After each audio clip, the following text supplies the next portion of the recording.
সামান্য একটু দুধ আর ড্রাগন ফল দিয়ে যে এত সুন্দর দেখতে জেলি বানানো যায়, রেসিপিটি না দেখলে বিশ্বাসই করবেন না।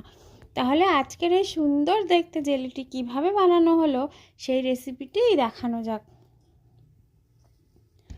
এইখানে একটা ড্রাগন ফলকে টুকরো করে নিয়ে তার ভিতরে 2 কাপ জল দিয়ে আর 1 চামচ চিনি দিয়ে ভালো করে ব্লেন্ড করে ছেঁকে নিতে হবে।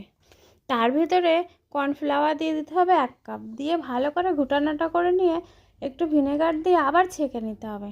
আর এদিকে 2 কাপ দুধ দিয়ে তার ভিতরে 1 চামচ চিনি আর 1 কাপ কর্নফ্লাওয়ার দিয়ে আবারও ঘুটানাটা করে নিতে হবে।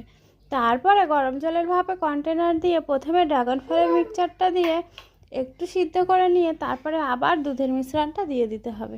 দিয়ে ভালো করে সিদ্ধ হয়ে গেলে একটা কাঠির সাহায্যে এভাবে ছাড়িয়ে তুলে নিতে হবে।